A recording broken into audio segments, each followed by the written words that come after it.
Welcome back to Man Down Sports. As you can see from the thumbnail, we got a full episode. We got a lot of topics to talk about. Gordon Hayward, more GOAT debate. I want to go over the OKC Thunder and their game against the Celtics. Even though right now they're getting beat. They're on the back end of a back-to-back. So I knew they was gonna have a tired leg. So they dropped the game to the Hawks. But a lot of things I want to discuss, man. Gordon Hayward went on Podcast P's platform on Paul George's platform. If you haven't checked that podcast out, check it out. It's a good show. And he dropped some gems on there, some stuff that I already kind of knew about. But I kind of want to I guess rehash it because now someone else is saying the same thing that was already been said and someone else that I already knew. So before we get into all of that, make sure you're subscribed. I appreciate everybody that's subscribing over the last couple of days. There's been a lot of people subscribing to the channel. I appreciate that. Make sure you hit that thumbs up, hit that notification bell so you get notified as soon as we go live or as soon as I drop a video. I saw a brother from Germany in the comment section, man. Salute to you, big dog. And everybody else is that's coming in the comment section and helping the channel grow and engaging and all that stuff. I appreciate all that stuff. But yeah, do that, man. Make sure you hit the like button and notification bell. Leave comments for sure. I want to know what y'all think, man. I've been reading all the comments, to be honest with you. So definitely leave a comment. And then share as well. Share it to somebody that loves sports, man, and that like talking about it on a realistic level, but somewhat I guess cerebral a little bit. I like to talk about the nuances of the game over here, man. So make sure you share that to anybody that you might think like this channel. Also, this episode is brought to you by Underdog Fantasy. Underdog Fantasy is the best place to play fantasy sports. I want to tell you about the easiest way to get in on some NBA action with Underdog Fantasy and their pick'em game. Just find your favorite player, or any player for that matter, pick higher or lower on that player's stats, and you can win up to 20 times your money in one night. Pick between 2 or 5 players to fill your pick'em entry. Get every pick right, and you can net yourself some serious cash. Use the promo code ManDownSports, and you can get your deposit doubled up to $100. You got to check on the map to make sure your state is eligible to play Underdog Fantasy. But as soon as you do, and if your state is, go ahead and download Underdog Fantasy's app. Use the promo code ManDownSports, and you can, like I said, you can get that $100 match on your first deposit. And I would want to thank Underdog Fantasy for sponsoring Man Down Sports. All right, so the NBA circles and the NBA media really owe Kyrie Irving an apology for, just about everything that the media done to Kyrie Irving over the last couple of years. They should apologize for, especially somebody like Stephen A. Smith and Michael Wilbon and all those people, Kendrick Perkins, all the inflammatory things they said about him. But even if you just look at the whole situation with the vax, Brooklyn might still owe him money for that, because just a whole bunch of stuff. But they owe him an apology for that. They owe him an apology for keeping him out of the top 75 over some BS, and they owe him an apology for the whole situation with the Boston Celtics, man, because it really didn't start with Boston. It started with him leaving Cleveland.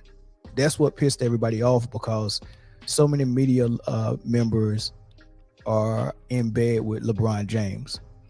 And most of the people that was coming after Kyrie Irving was coming after him basically because they was mad that he was leaving Cleveland and leaving LeBron James stranded without a co-star. Right? They didn't like that. To the point they invited him on ESPN to grill him and check his temperature and all that stuff. They was going too far. And then ever since then, it's been a war from media members to Kyrie Irving. Now, I don't know how it gets that personal with people. This is before Kyrie even really went back and forth with any of the media members. I think that's what started him starting to say things like they're peons and all that stuff. But before that, the only thing he's ever done wrong was request a trade from Cleveland. Right. And, so he had this war on his hands. So when he went to Boston, they had a successful season the first year he was there, even though they went over there with Gordon Hayward, and Gordon Hayward broke his leg. So they lost him for the season on game number 1.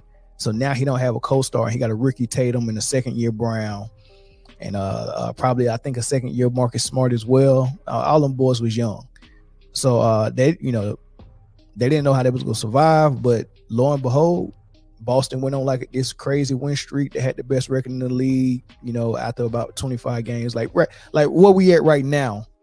30 games in, I think Boston probably had the best record in the league. And then Kyrie Irving had to, I think he missed some games for his knee. He tried to keep playing on it, and then he eventually opted to have surgery, and his season was gone. And the rest is history. They went to the Eastern Conference Final. Tatum stepped up, Brown stepped up, Marcus Smart stepped up, Rozier stepped up. There was a lot of people playing above and beyond what was expected of them because they lost their star and their co-star before the halftime, or before the mid season, before All-Star break. They lost Kyrie and Gordon Hayward. All right, so why am I saying all that? Well, when Kyrie Irving the second year came back, they were having turbulence with the locker room, and the reports that was coming out was all negative about Kyrie Irving. And they were saying that, all this crazy stuff. So the media that was at war with him for leaving Cleveland now had something that they could use to throw darts at him on. So they were reporting, and I don't know if people are too young to remember this or wasn't paying attention, but the reports while he was in Boston his second year was that he was a bad leader. He was messing up the locker room, all this blase, all this crazy stuff, right? And the media took it and ran with it, because they already was disliking him for leaving Cleveland. So the narrative of Kyrie Irving being a bad leader started his second year in Boston. And no one has ever changed that narrative. It's just perpetuated. And I kept telling people, I don't think that's what happened. So let me explain to you what I said was going on. This was almost 2 years ago. I was like, this is how I seen it. This is what I saw that was going on. So take a listen to what I said 2 years ago. We all knew, like everybody knew he was the best player. So no one had a problem with Kyrie coming back and taking his rightful spot in the starting lineup and his rightful spot as the number one on the team. Everybody deferred to that.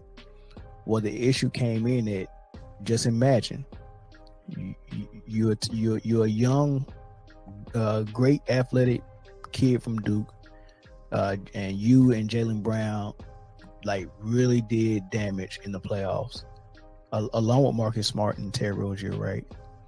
And just think about it. Tatum's a small forward. Jaylen Brown's a small forward. Gordon Hayward is a small forward. So you got three players at one position. Of course, they all can play the 3 or the 2, but there are 3 small forwards at one position. Then you got Marcus Smart, Terry Rozier, Kyrie Irving. You got another 3 people at one position.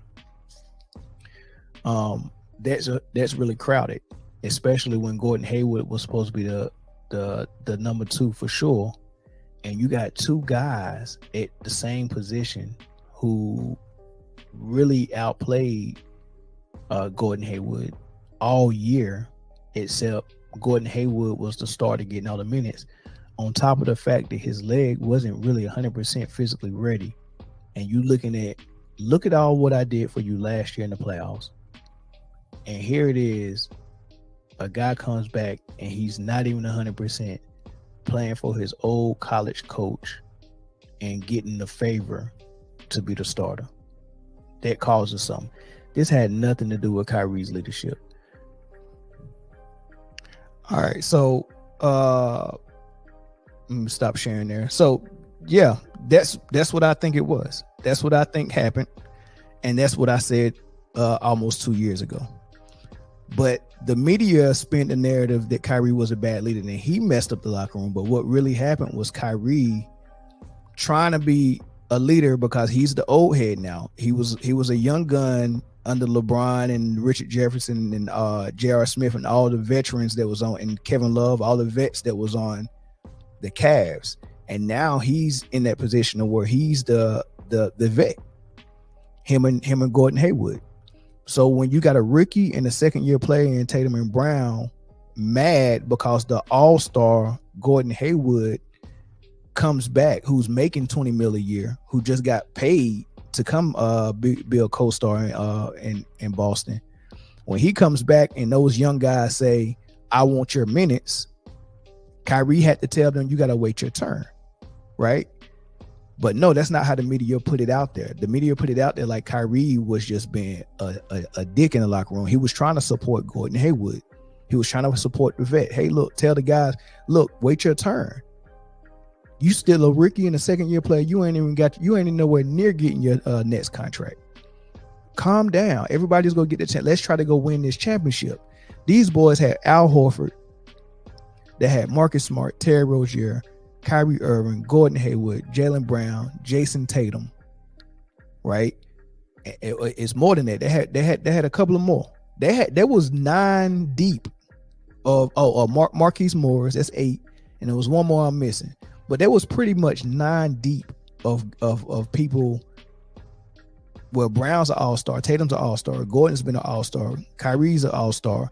They had 4 guys with all-star potential, and then Terry Rozier and Marcus Smart, we know what they are. Marcus Smart might not ever make all-star. It's just a stacked point guard position in the league, but he's an all-star caliber player, and he's a defensive player of the year. Right, he's valuable, and Rozier is a 6-man, unbelievable as a scorer. He's still scoring. He just put up 34 on somebody last night, right? So, and then you got Al Horford, all-star. So that's 5 guys that have made all-star that was still in their prime, right? So they had all of that and couldn't figure it out because of the locker room rift, right? Well, let Gordon Hayward explain it. But you heard what I said. I'm breaking it down, saying it wasn't Kyrie's fault. It wasn't Kyrie's leadership. It was the young guns was being too ambitious and wanted Gordon Hayward's spot. So let's hear, and then plus I said it was too many people at the same position. A point guard, Terry Rozier, point guard, Kyrie Irving, point guard, Marcus Smart. That's 3 guys that all want minutes, all feel like they can start, right, at one position. And then the same thing, Hayward, Tatum, Brown, all small forwards, because their power forward was Al Horford's. Only thing that's left is what the shooting guard and the small forward. You know, it was very crowded. But listen to how Gordon Hayward explains it. Despite all that talent, it just seemed like you guys couldn't get together. Whether there was chemistry issues, I know there was a ton of media surrounding the whole Kyrie situation. Mm-hmm. In your mind, why weren't you guys as successful as what you could have been? In my eyes, it was just, we all had, there's too many agendas, and the agenda to win the whole thing was not the main one. Mm-hmm. And not to blame anyone either, because I think it was all human nature. I mean, I'm mm-hmm. coming back from where the last season that I played, I was an all-star. So I'm trying to prove that I'm still an all-star. Mm-hmm. Kyrie was hurt the year before too, didn't miss the playoffs. So he's trying to prove like this is still his team. And mm-hmm. then you've got JT and Jaylen and Terry, who are coming off where they're all starting, make it to the Eastern Conference Finals, I think, the year before. Mm-hmm. Like they're all trying to prove like we've arrived and we've made it, and I'm an all-star. And then you had Marcus Smart trying to prove he should be starting and leading the team, and we also had Marcus Morris, who's really good. Like y'all were loaded. We had probably 8 players that could go, that had career highs of like over 40, mm-hmm. who were all like arguably in their prime. Mm-hmm. Like it's not like we were old and everyone used to, like everyone was still like that's not a no. Making sure. Sorry. Like, you know what I'm saying? Yeah. I'm not messing with you, bro. I mean, and even at this time, like Al Horford, yeah, young. He's still, yeah, exactly. So we had so many players, and we just could. And the other, in my opinion, the other problem is there was too many of us in the exact same position. Mm-hmm. But we all needed the ball. We all rocked with the ball. Like Kyrie isn't necessarily a spot up shooter. Mm-hmm. Like I'm not really a spot up shooter. Mm-hmm. JT's not so none of it, like we all like to have the ball and do our thing. And there's only one basketball. only one basketball, and it's hard to make that work. And so I think that was our biggest issue, was we were just trying to all prove stuff individually and never really came together as a team. And even so, we still made it to the second round, and that was with all the difficulties that we had. But this is him saying this last week. I said the same exact thing 2 years ago, right? I could look at it and tell, and it's crazy because I could look at what was going on with Golden State last year after the Draymond punch, and I was telling them that it's a divide in that locker room. I was telling everybody, you can go back and listen to the episodes on the Golden State Warriors and Draymond. I was like, man, that locker room is split, and they can't put that back together, especially after I seen that they didn't punish Draymond. Because I know if I'm a newcomer and we've been negotiating a contract for me to sign here long term, I think I'm part of the family. And then when someone that was here before me punched me, and then y'all was like, it's cool, we not gonna really punish him, that's showing me I'm not really part of the family, but he is. So that locker room split wasn't just Poole splitting away from the core three of Draymond, Clay, and Steph, and Steve Kerr. That locker room split was Draymond, Steph, Clay, and Steve Kerr, with every newcomer, Wiggins, Poole, DiVincenzo, whoever else was a newcomer, Gary Payton, all those newcomers, because they're looking at that, and like Kuminga as well, they're looking at that like, oh, that's how y'all rock? Like, y'all just go let him run through this whole organization and bully everybody? Everybody's scared of him? Ain't nobody gonna say nothing to him? He not gonna get punished? So I saw that a mile away, but no one wanted to believe it. And then guess what happened at the end of the season? They did their postseason interviews, and they asked them about why y'all got put out by the Lakers in such fashion, and it was like, oh man, this team, I met the punch messed this team up. The locker room was split. I knew they was. So much like that, same thing with Boston. I was like, look, man, the media lying to y'all about this Kyrie thing, man. This dude is not messing up that locker room. That locker room is something else. And Gordon Hayward just confirmed that for me. But he's not the only person who confirmed it. Last year, Jason Tatum was on JJ Rader's podcast, and he was asked about it. I want to follow up on that second year, that 2018-2019 team, because there's a lot of speculation about that season, about that locker room. And you just said, I think, something to the effect of, we couldn't figure out. Why do you think that is? Why could that team never fully gel into what it could have been? It was a combination of, Kyrie and Gordon coming back, and, they were, obviously we know what Kai's capable of, but, Gordon was coming off an All-Star the year before, and was and still is, a very, very good player. But then you have myself and JB and Terry that, naturally we wanted more. We were young, and, we knew what we just, accomplished and how close we got. We wanted more. We wanted to be, the guys. And everybody was, I think, a little, resistant of, instead of like, no, like we're all playing for the same goal. We're all going to get paid. We're all going to be all-stars or whatever. And I think life would just be better if we all win, like if we win a championship. And I think everybody played a part in that. I know I did for sure. As bad as I wanted to win, I wanted to be, all right, we all knew Kyle was the best player, but I wanted to be number two. And I take responsibility for, some of those things. But just looking back on it, especially, the Warriors not even being full strength in the championship, of like, you can't help but think like that could have been us. He said we all knew Kai was the best player, but we all wanted to be number two.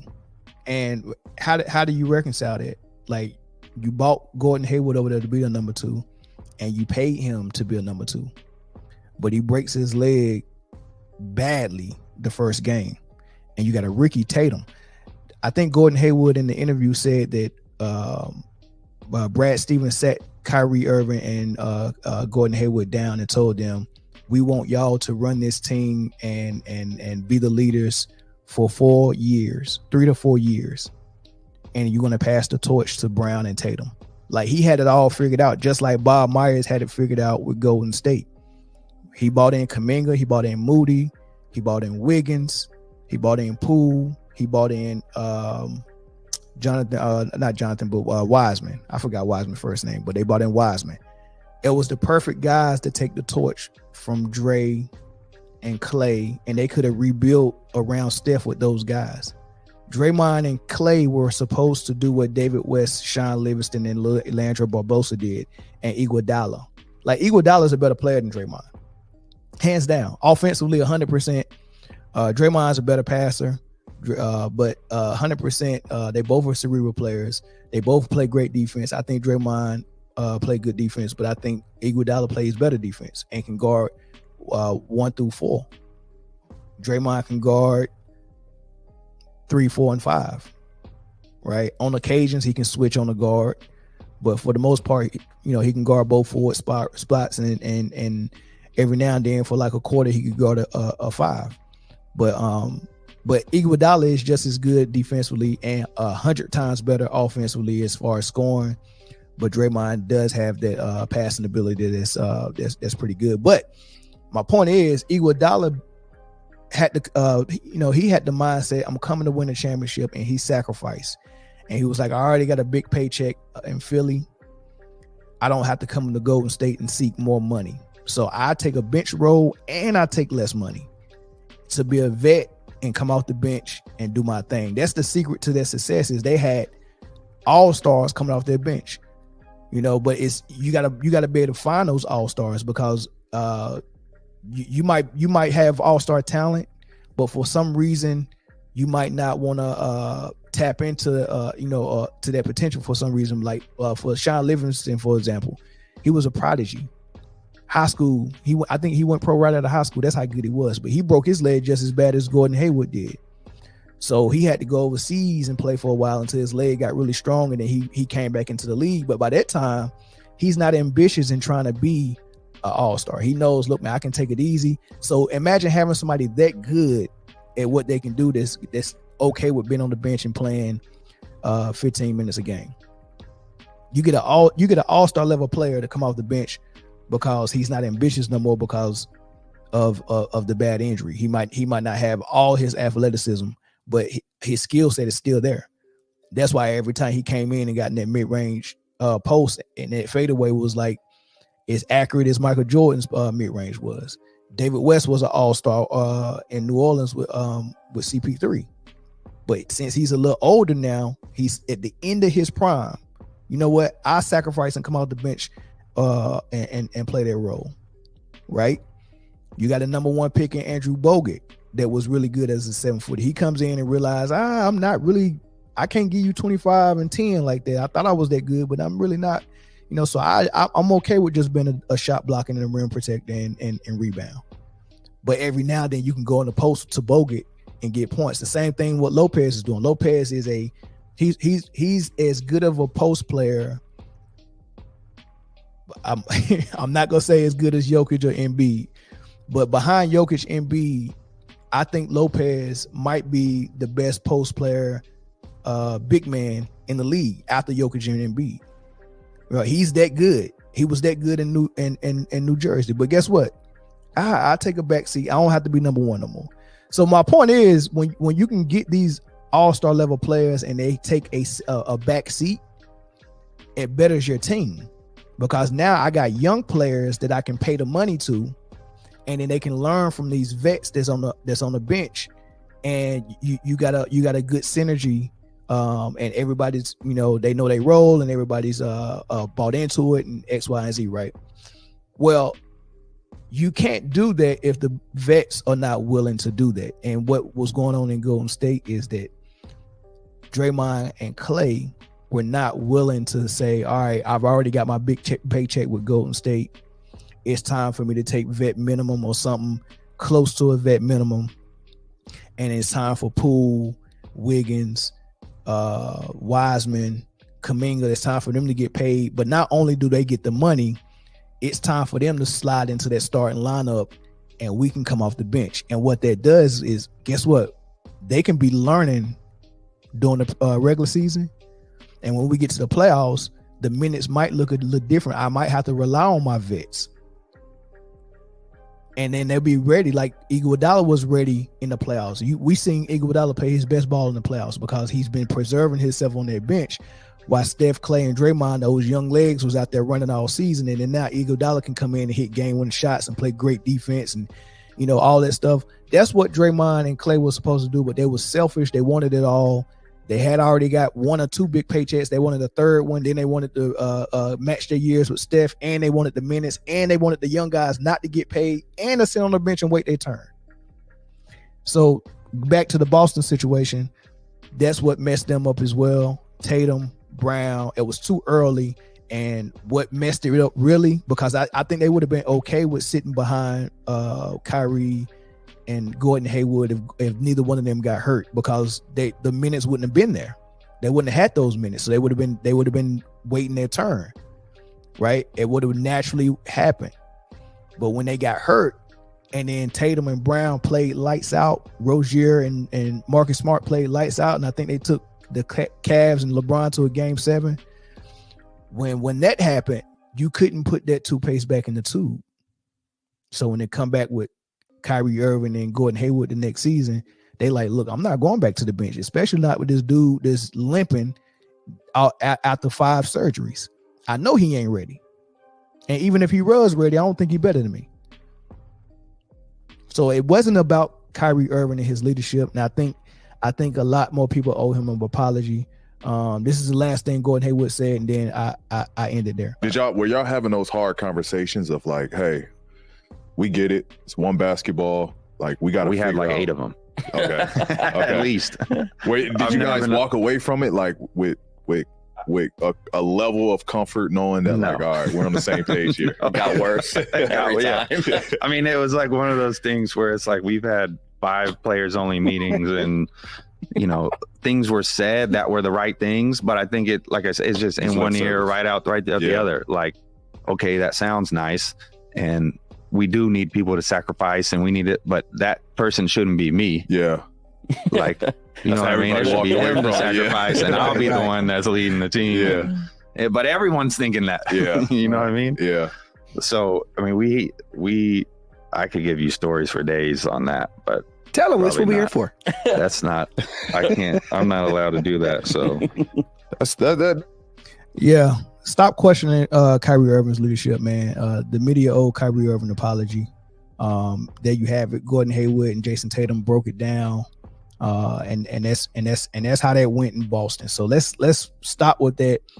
Kyrie messed it up in Boston, and you know they went further without him and all this. Look, man, that is not an indictment on Kyrie Irving. Yeah, they went to the Eastern Conference Final, but why they didn't go back to the Eastern Conference Final, they just explained why. The locker room was toe up because the young guys was too ambitious, and you know nobody wanted to sacrifice. So that's what there was. All right, so I think I did a video not too long ago, maybe yesterday, day before yesterday. I did a video, and I think it was Kendall Gill speaking on LeBron James and Michael Jordan and what he thought about the GOAT, and he mentioned Kareem and stuff like that. And no, it wasn't even Kendall, it was Ray Allen. And I said I liked the way Ray Allen broke it down, and the other person I liked the way they broke it down was BJ Armstrong. So BJ Armstrong weighed in on it. This was years ago. He was on maybe Dan Patrick on his show. And of course, BJ Armstrong played with Michael Jordan. He played against Michael Jordan when he went to Charlotte. He met him in the first round. He tried to bust his behind one game, maybe game 2 or something like that. But Mike came back and destroyed him. So, but it's interesting how he breaks this down when speaking on LeBron and Mike and the GOAT. And I'm gonna play it for you, then I'm gonna come back with my commentary. Your thoughts on this comparison of Jordan versus LeBron James would be what, BJ Armstrong? Well, I can see from a fan perspective the comparison, right? They're both wing players. You know, LeBron's about 6'8", Jordan's about 6'6", and they've both been the most dominant players in their era. But when I look at it, and I look at it from the detail as a player, as an ex-player, they're two totally different players. LeBron is a facilitator. LeBron initiates. LeBron will do things that I don't think Jordan was asked to do, but more importantly, I don't think he had to do it. You know, LeBron will initiate the offense. He'll score a little bit. He'll rebound a little bit. He'll do all the things within the team. Michael Jordan was a scorer first, second, and third. He was a phenomenal finisher of the game. And what I mean by that is Michael Jordan stopped playing the game. He stopped having to facilitate. He didn't have to do all those things.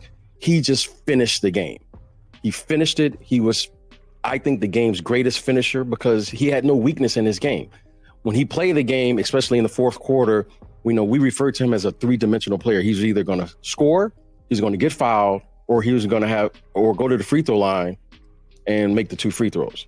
And not many players can do that in the last 4 minutes of a game. Jordan was the best. He was just three-dimensional in every way, every phase of the game, especially coming down the stretch. I think LeBron in this year's playoff run, I thought he has done a much better job than he has in years past at being a finisher. Well, the answer to that would be is he has to because Pippen is a top 50 player of all time.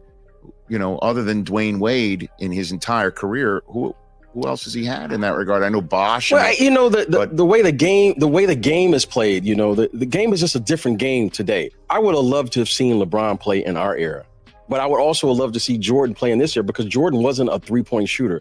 Jordan wasn't a shooter per se. He was a scorer. So it would be fun to really see how they would play the different styles.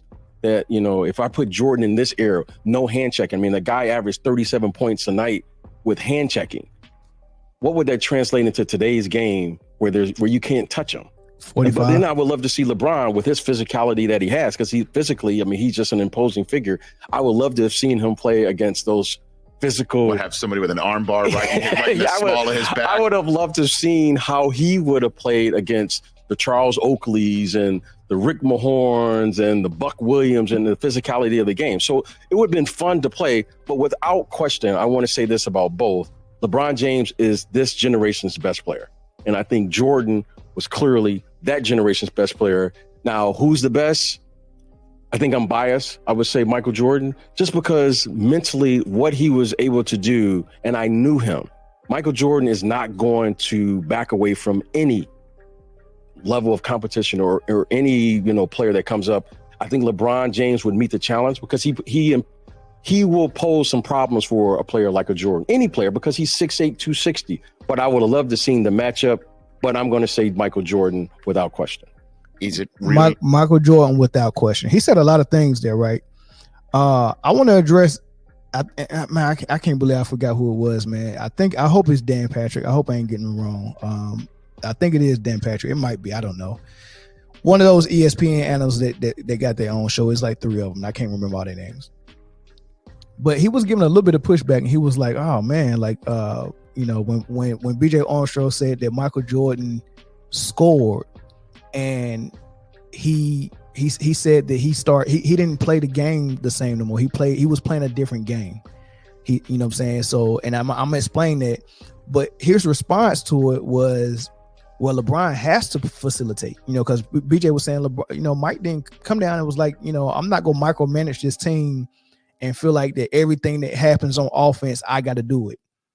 You get what I'm saying? You ever met a manager that micromanages? Like I'm a manager and I hire someone to be the night shift manager, but at night I'm at the store too because I don't feel comfortable. Like I got to micromanage everything. No, you don't. There's no reason why you're putting a team around you that's going to rely on you to be the primary scorer and the primary facilitator. You got to pick one. And I always explain how when Michael Jordan, the year before Phil showed up, Michael Jordan was playing point guard the second half of the season and averaged a triple-double the second half of the season. And it wasn't just a 20-point triple-double. It was a 35-point triple-double as the point guard. His numbers was insane. If Mike would have continued to play point guard, his numbers would have been insane. But he probably would have won less, right? And the style of basketball that LeBron plays is harder to win that way. Kobe Bryant explained that. it's harder to win that way. Your margin of error is so small, and that's why he always have to stack his teams, because that style of play is really not winning basketball. But when you have a super team, it don't matter what style of play, you always got the advantage on the floor. If you have Chris Bosh and Wade and Ray Allen come off the bench and Rashard, like, think of it this way: the East had put LeBron out of the playoffs. 1 year it was I ain't gonna call them a big three, but it was a trio of Rashard Lewis, Turkoglu, and Dwight Howard. Right, that was their trio. Rashard Lewis was a bucket, and he was the first person that was actually a three playing four, because that's what Stan Van Gundy wanted. And the 3 points they was putting up with Turkoglu and Rashard Lewis, while the screening roll was being ran and Dwight was diving to the hole, catching alley-oops. And if you had to rotate on Dwight, then you leave Rashard Lewis. That trio was really good, and they had put LeBron out of the playoffs the year prior, before he went and joined Miami. He took Rashard Lewis from Miami and weakened that team. Like, so imagine if you have a trio that you rely on, and you take one and put it on your team, on top of taking the trio from Boston, all in the East, of Ray Allen, and putting it on your team. And then he went over to the West, and it was a trio over there. It was Mike Miller, Gasol, Pau Gasol before he went to the Lakers. Pau Gasol, Mike Miller, and I can't remember Jay Will. It might have been Jay Will. That was their trio with Hugh Rebound coaching it. He took Mike Miller from that trio. So every team that had someone that was important to them, he kind of because people don't realize that it just wasn't Wade and Bosh that he joined. Now he didn't get all these guys the first year, but he had Wade and Bosh, and then he handpicked. Let me get Mike Miller. Let me get Rashard Lewis, and then the next season, let me get Ray Allen. And most of his competition got weakened. Now, Bosh came from the East, from the Raptors. He weakened that, and then him leaving Cleveland weakened Cleveland. So all these playoff teams, Raptors, Heat, Cavs, Orlando, and Boston. That's 5 teams that were competitors. He took himself off of Cleveland. He took Bosh off of Toronto. He took Rashard Lewis off Orlando. He took Ray Allen off of Boston, right? And then he joined all at the Miami. And so you just got this one super team in this weak East. He did all of that. And then on top of that, he grabbed Mike Miller from the West, right? So it was diabolical what he did, but it was a genius plan. But my point is this: that style of offense is so flawed that you have to surround it with so much talent in order for it to work. And even when he had all that talent, he went up against freaking Dirk Nowitzki with no other all-star and lost with that super team. And then lost to an old Tim Duncan with Ginobili and Parker and Kawhi. Right? People don't talk about that enough. So when Dan Patrick or whoever he is was talking about, he got to facilitate. No, he don't. He don't have to facilitate everything. Wade can facilitate. Wade was averaging almost 30 against Dallas in that final series, and he was facilitating. Guess who was playing off the ball that series? LeBron. Because the game plan for LeBron was to give him 6 feet and make him shoot jump shots. Don't double. Make him shoot jump shots. And if he did get past that wall, because they the same way Miami is doing Giannis in the playoffs, that's what the game plan against LeBron was. And he couldn't get to the rim. He has to get to the rim, especially back then when he couldn't shoot that well or consistent. So you build that wall, and you got this 7'1" guy, Tyson Chandler, that was ready to block shots. If he do get past the wall, I'm there. And then when Tyson Chandler sat down, I want to say they had Eric Dampier. I can't remember, either Eric Dampier or Diop. It was one of them. Can't remember. Had another big guy coming down there. We're not letting you come down here and destroy us at the rim. So what he averaged 17 points that series, because the offense is flawed. He can't shoot. He couldn't shoot. He can shoot now. He couldn't shoot. The offense is flawed. I have to have a super team in order for it to work, or at least a co-star who's an automatic bucket. They can shoot from anywhere, and that's what Wade wasn't. He was an automatic bucket, but he wasn't a shooter like someone like Kyrie Irving. But these are the automatic buckets he had beside him. We talking about guys who can go for 30 or 40 any given night. Wade and Kyrie, and now he got AD who can go for 40 any night, who shoots better than him as well. He has to have automatic buckets. Pippen was not an automatic bucket. He was a daggone good player. He was a great defender. He was a high IQ guy. He was in shape. He was smart, right? He could play, but an automatic bucket. Pippen, I don't even think Pippen ever scored more than 30 points in the finals. So Pippen wasn't an automatic bucket. He was a daggone good player though, but he wasn't no Wade, Kyrie, AD type scorer. And then when you look at Luke Longley, he wasn't either. Rodman wasn't either. Steve Kerr barely got in the game. He wasn't either. Paxson wasn't either. B.J. Armstrong wasn't either. Judd Butchler got regular rotation minutes, and you don't even know who that is. Jason Caffey. Who was that? Randy Brown. Who was that? He don't have to get automatic buckets on his team. He was the automatic bucket. As long as you play defense, we good. We in a triangle. We know how to move that ball around. We good with that. That's a difference. And when B.J. Armstrong said that he plays the game different, he's a finisher. What that means is that, and he wasn't always like this, because I think when you watch The Last Dance and he talked about how Phil Jackson came and said, "Look, we go put the triangle offense in, and I'm taking the ball out of your hands. You're not the point guard no more." He didn't like that. He didn't want that because he enjoyed scoring 30 and a 35-point triple-double. He enjoyed that. He enjoyed doing all that work, just like Luka enjoyed, just like Westbrook and Harden enjoyed, just like LeBron enjoyed. That's a powerful drug when everything is orchestrated by you. Either when you shoot, it's coming off my pass, and when I shoot, I'm calling my own number. I can do what I want. Everybody is just clearing the floor. That's a powerful drug to back away from. So he didn't like it, but he did it. And the reason why he did it so easy and so seamless is because he has the skill set to do it and come off the ball. Kobe has the skill set to come off the ball, and they could play in that triangle.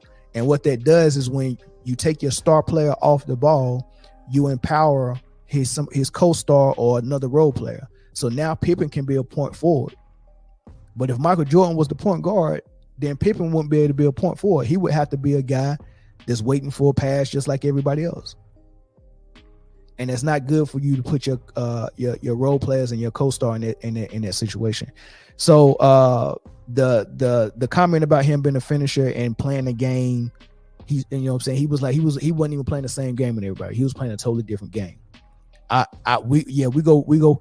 You ever played spades with someone and they bid their hand just right, and you know what I'm saying, he got 5 books, partner got 3 books. We definitely going 8.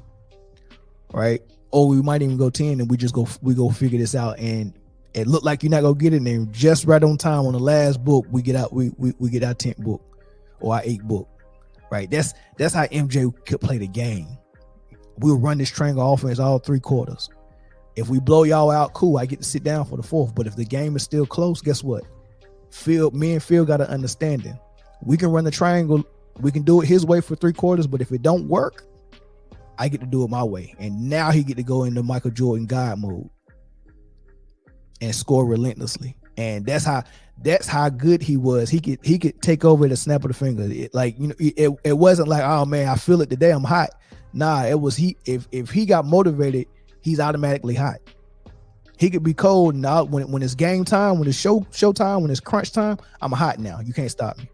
He could turn it on that easy. Totally different type of player. But the comments about him having no weaknesses, very true. On both sides of the floor, no weaknesses, very true. And that's very different for LeBron, because LeBron weaknesses was on display when teams decided to back off of him 6 feet and let him shoot jump shots, and that's how we go in.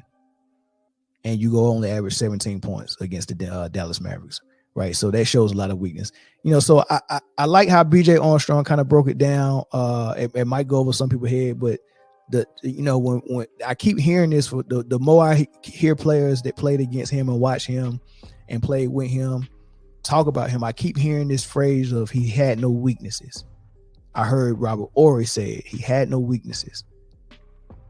Right? BJ Armstrong, like so many people say he had no weaknesses. You can't say that for a lot of players. And you definitely can't say it for LeBron. We know what LeBron's weakness is. I put LeBron on the free throw line as a wrap, especially in the fourth quarter. Right? If I back off of him 6 feet, is a wrap. Not so much now. It's year 21. I want to say the last 2 or 3 years, he's been consistently. Well, the last 2 years he can be consistently hitting that 3-point shot. Right, but that's after years and years of trying to get it right, and years of people just leaving you open because they don't think you can hurt them from there. Same thing that's going on with Giannis right now. We don't think you can hurt us from there, right? And that 3-point shot is either gonna be a 3 or a layup or a dunk. That mid-range game, that post game, you're just not gonna get a lot of it from LeBron because that's parts of the game that he didn't master. It's been weak for most of his career. He probably strengthened some of it, but not he didn't strengthen enough for it to be considered a strength, right? And what a strength is not showing me you can do it from time to time. I'm talking about when it's crunch time, can you rely on that? And when it's 2 minutes left, the shots that players usually takes are the ones they're more comfortable with. And there's a lot of shots that LeBron would rather not take when the game is on the line because he's not comfortable with it. Michael Jordan and Kobe, they comfortable with every shot. It can be a 3, it can be a jump shot, mid-range, it can be a float, it can be a fadeaway in the paint. It can be everything. But they didn't go to the hole because they knew it wasn't going to be no fouls called. They knew if they go to the hole, they can get fouled and they wouldn't go call it. That's why Michael Jordan developed pulling up at the mid-range on the elbow. Right. So, but I don't know, man. That's my thoughts on it, man. The last thing I say, the comment he made about him being a scorer first, second, and third, that's because that's the most important thing in basketball. Right.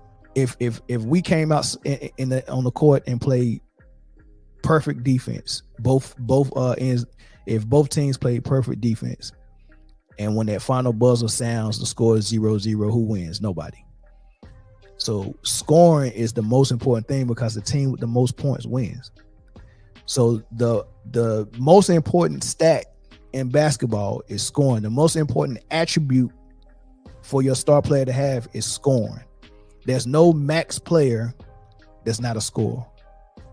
Right? We pay top dollar for scores. Right? It's important to basketball. You have to score to win. So that's more important. Right? And what's the second thing that's most important? Defending. Right? Because we have to stop the other team from scoring, because if we played perfect offense and there wasn't no defense and the score is 100 when the final buzzer sound, we got to go into overtime, and we'll keep going into overtime until somebody can stop somebody and have more points. So you have to score more and you have to stop the other team from scoring so you can have more at the end of the game. So scoring is number one, defending is number two. Those are the main objectives of basketball: scoring and defending. So when you're looking at players and you're evaluating them to see which one is better, it's going to be based on how they score and how they defend. All of that other stuff, right? All of that other stuff is just is kind of fluff, and it's results of both, right? We brag about assists and be like, oh man, this dude had 10 assists. That's great. Well, assists is 50% on the person who passed and 50% on the person who made the shot. It's really more about the person who made the shot, because if he don't have a ability to make that shot, like if I drive and I get double teamed and I kick the ball out to Shaq at the 3-point line, I'm not getting an assist. But if I kick it out to Kyle Korver or J.R. Smith or Kyrie Irving wide open, someone or Steph Curry, someone wide open, they have the ability to make that shot. I don't understand why we see an assist and automatically say that the guy who got the assist is the only person involved in that play and the chief person involved in that play. No, what's more important, does that person have the ability to make that shot? So if I'm passing out to a shooter, I need to he needs to be a shooter and have the ability to make that shot in order for me to get the assist. So even assist is relying on scoring. You can't get an assist without scoring. So even assists are relied on scoring. So scoring is still the top dog. And as far as rebounding, we see a person with points, rebounds, and assists, and we'll be like, oh man, triple double, amazing. But guess what you got to do in order for you to get a rebound? Someone has to play good enough defense to force a missed shot. You can't record a rebound without a missed shot, and missed shots come from defense.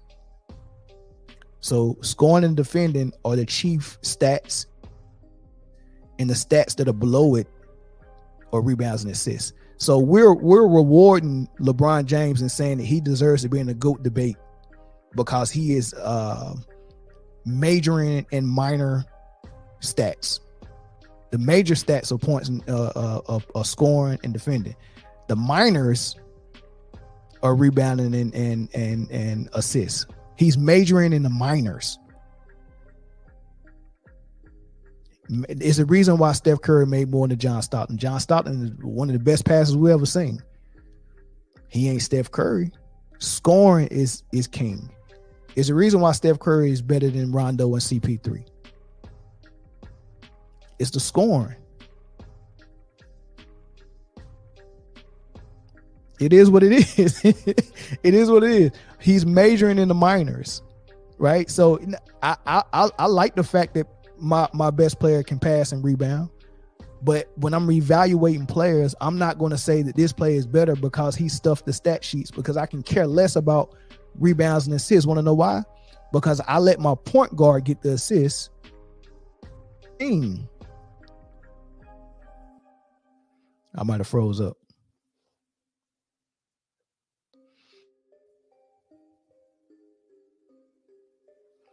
And the whole team is responsible for assists. Team assist is more important than individual assists. Like right now, Luka Doncic, he's averaging 9 assists a game. That's great. But guess what? His team is 25th in assists, below the bottom. What's the point of you being a great passer if it don't translate to your team being a great passing team? Now, when you look at a team like the Spurs, or you look at a team like Golden State, when they was firing on all cylinders, everyone is responsible for passing because the offense is a free-flowing offense and anyone can make a play for anyone. But in Luka's offense in Dallas, only Luka makes a play for everyone. And then when Luka don't have the ball, Kyrie can go make a play for somebody. But for the most part, their offense is relying on whoever their best player is, who has the ball at the time, to break down the defense and either go score or either dish out to a shooter that's sitting at the three-point line waiting, just standing there. And that's not good because you relying on one or two guys to get all of your assists for your team. And at the end of the game, your team is averaging 23 assists, or a team like Sacramento or a team like Indiana is averaging 30 plus assists. I want the team assist, I don't want my individual player to get assists. So when you see a player that's your primary scorer padding his stats with those assists, it's a red flag. It's a red flag. So yeah, I don't use points in this. I don't use assists and rebounds to determine who a better player is. I don't use stats at all, right? Stats for me is not what I start with. I start with who the better player is based on how I evaluate players, scoring, defending, and then putting those abilities to the test at the highest level on the biggest stage, playoffs, champion, finals. How did they perform? How did they take those gifts and those attributes and use them and showcase them? Right. That's how I look at it.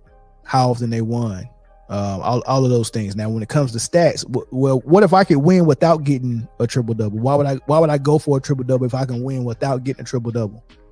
People talk about efficiency all the time. Efficient is getting a certain job done with the least amount of work. So if I can, like BJ Armstrong said, Michael Jordan was playing a different game where he was finishing games. He didn't have to go out there and try to pad his stats for the whole game. Nah, look, we go run our offense. My team go do their thing. I'm gonna score when I need to because I can score anytime I want to. I'm gonna score when I need to. And then if it comes down to the fourth quarter, I'll take over. That's the game he was playing. If MJ wanted stats and he wanted the stat pad, it'll look different. He wouldn't be playing that game, right? You got to think about that. If I can win without getting a triple double, why would I go get one?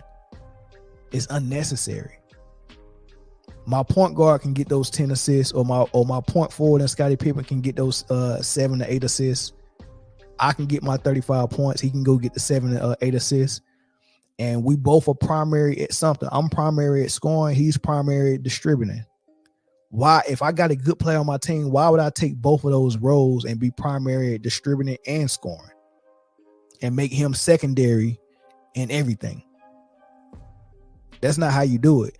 You get something that you do primarily, I get something that I do primarily, and then we both play lockdown defense. But the way they're doing it now is your best player, he's going to be primary post player, primary distributor, primary scorer, and the point guard.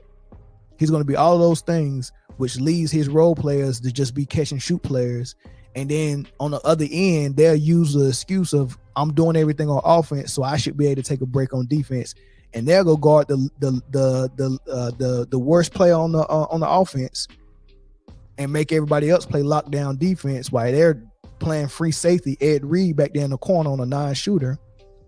And then when the 3-point shot go up, like there's a lot of threes shot in this era, when that shot goes up, they're in the right position to grab the rebound just to fall in their lap because it's a long rebound. Nobody's battling for rebounds in the paint no more.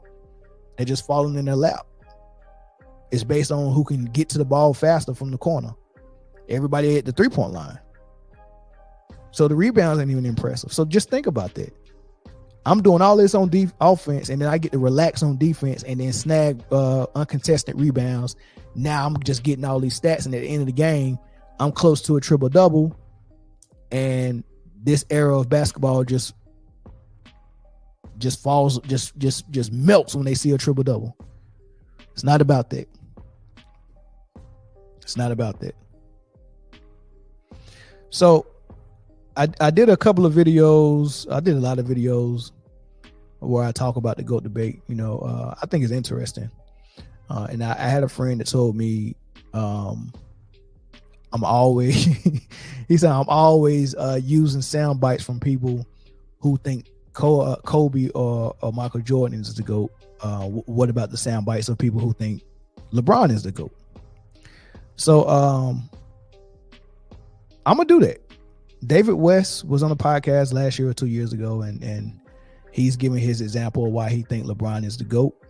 I'm gonna play that for you. But before I play it, hit that like button. Make sure you got the like button hit. And here's a word from the sponsor. Underdog Fantasy is the best place to play fantasy sports. I want to tell you about the easiest way to get in on some NBA action with Underdog Fantasy and their pick'em game.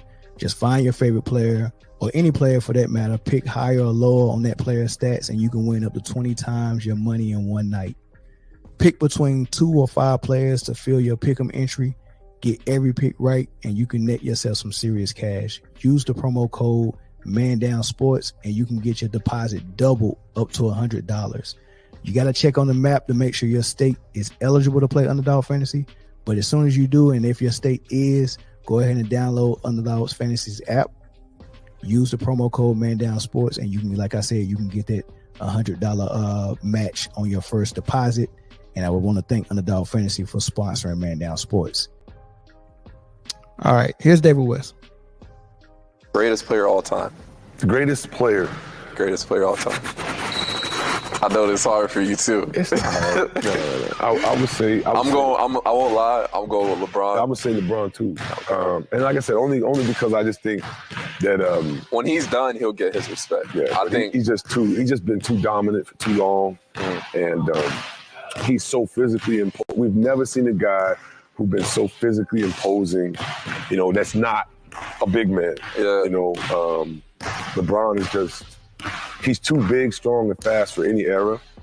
And I think that when you talk about the era of basketball that we were in, and I've got tons of respect for, the old school 80s, 90s, but I think with what sports medicine has done and sports science has done to evolution and all these things, it's changed the game. So for I just think people are being dishonest, and I'm gonna say this on your platform so people will finally understand. Like it's not that hard to understand the difference in eras, right? So at my heaviest, when I was in Indiana, I was 273. Okay. Right. 273 pounds. Yeah. Roy was 295 pounds. This is Roy Hibbert. Roy Hibbert. Okay. Roy was anywhere from 295, 285 on a light day, 295 on a heavy day, right? Yeah. We had Danny Granger who played the 3, and he was 245 pounds at the 3. Paul George was 220 at the 2. And whether it was Lance or if we had Lance at the 1, Lance is 230 pounds as the point guard. George Hill, 195, right? For as great as the Pistons were in the 90s, I'm not taking the Pistons with Isaiah and Lambeer. Those guys were great. Yeah, Lambeer was only 245 pounds. Nah, that's fast. You understand? Like Rick Mahone was 250. Yeah. Right? Yeah. On the Knicks with Anthony Mason and Oakley, those guys were super tough. Xavier McDaniel, Mace was 245. Patrick was 235. Right? So physically, there was a time in the NBA where, like Memphis, for instance, when Memphis had Zebo and Gasol, you're talking about 275 at the power forward and center. You're talking about you're talking about just bigger, stronger people. So it's not a matter of who's doing what. It's if you're playing shooting guard at 213 pounds, how can you deal with a 270 pound Thank you. wing? Thank you said that. That's all you said that. And then plus, I'll be trying to tell people, I'm like, you gotta understand, a shooting guard in today's game is like, the way the league's going, it's like 6'7", 6'8". You didn't have 7-footers bringing the ball down. I mean, besides like Magic or whatever, you don't have no KD or Giannis could bring the ball down court. It would be, but you saw the Nuggets lineup. Yeah, with that's where the game's going towards. Right, you know what I'm saying? Right. Yeah. I just think that we've got to just be honest. Like, sports science and sports medicine has changed the way that players literally, the physical nature of players. And so the reason why the NBA had to change the rules was because it was too easy. I said this a few weeks ago. It was too easy for guys like me to just put my hand out on somebody on the perimeter, and you couldn't get by me. If I could use one hand and keep my hand on your hip, that's why it wasn't an issue of a matchup issue. You didn't have switching problems. It was once the NBA said no hands out front. So now that opened up and you've got freedom of movement. Yeah. So even when I've heard guys say, well, with LeBron back in the day with hand checking, he would have shot 100 free throws. Yeah. He would have shot just as many free throws as Michael, if not more, because how do you stop somebody who naturally is 250 pounds? Like LeBron naturally is a 250-pound dude, right? He's had to come down to 250. Most of his career, he's played, 255, 260 plus. And just in raw player ability, I go with LeBron. I got nothing, Michael's the greatest, just the greatest, basketball showman, that we've had. He's the greatest innovator. He's the greatest icon that we've had for the game. And he revolutionized the game when he played it. But I just can't get beyond the science behind, what I'm looking at. Yeah. And knowing that, okay, I know how great you guys were, but Dennis Rodman was 210 pounds, man, playing power forward. I don't think there was a 210 pounds. I don't know how you guard Zach Randolph. I don't know how you deal with Blake Griffin at 210 pounds. And I get it. Great athlete, whatever. But how do you guard that? How do you stop that? How do you, physically. So that would be my only thing. And I think sometimes we get that confused. He said, all right, so many things he said, but in a nutshell, he's saying, I'm going to pick LeBron as the greatest of all time because of his size, his speed, and his strength. I guess he's saying you just way more and he fast. Like, how do you stop that? Well, sir, LeBron was 250 in that Dallas Mavs series when JJ Barea was stopping him from getting to the hole, and they was putting J Kidd on him with no double teams.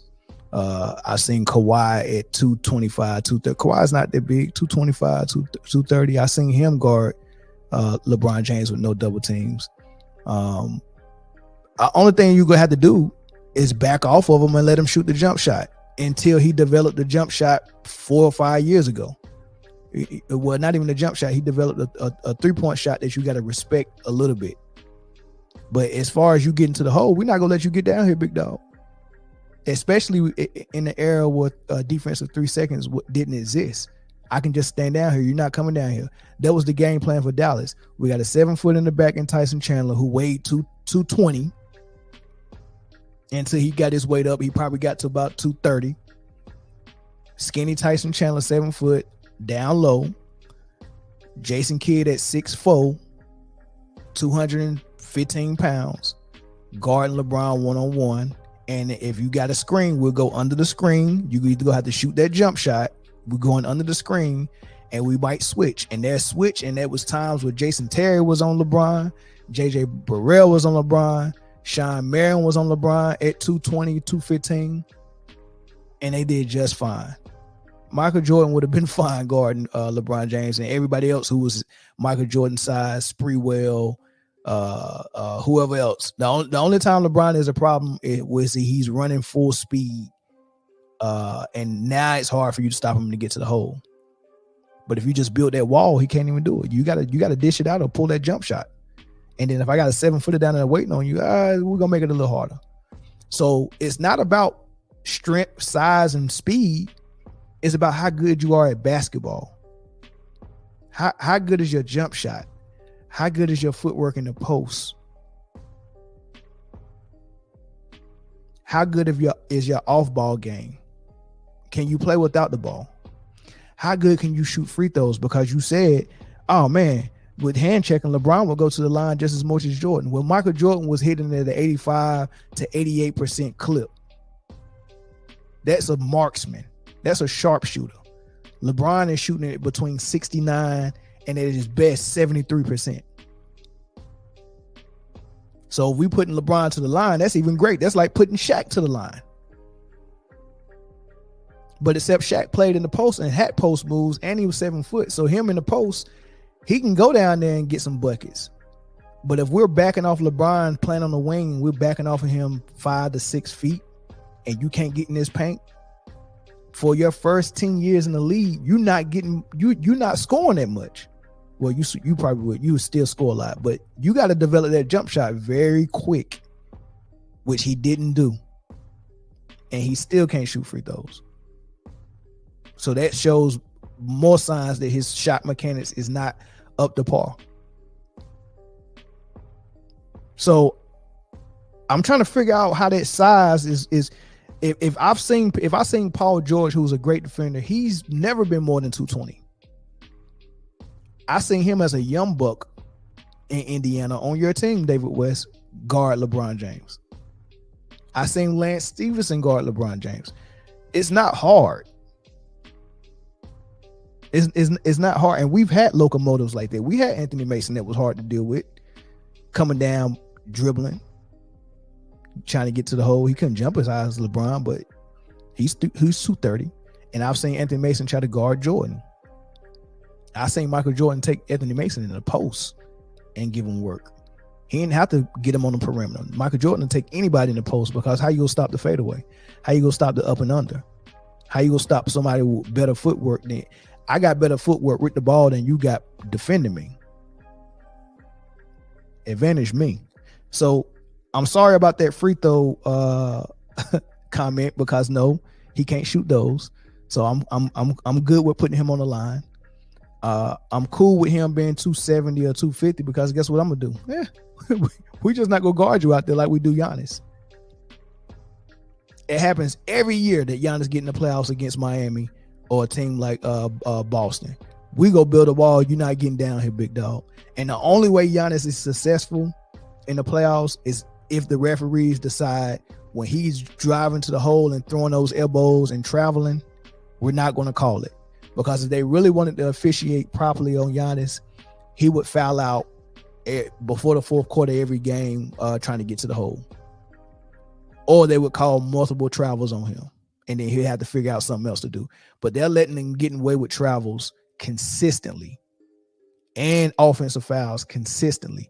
If he's not elbowing you while he's getting to the hole, if you get there and beat him to the spot, he's charging people, and that's still putting him on the free throw line and calling it a defensive foul.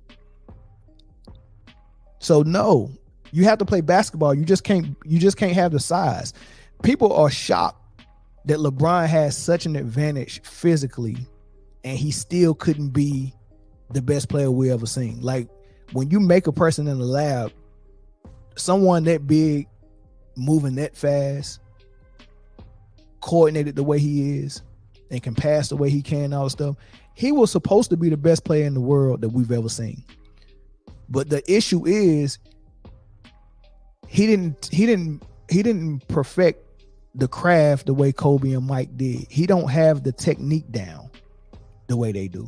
Like if you look at a boxer like Floyd Mayweather is the sweet science. Floyd Mayweather has it down packed technically with those hands and his defense. Best technical boxer we've ever seen, which makes him in the conversation as the best boxer we've ever seen.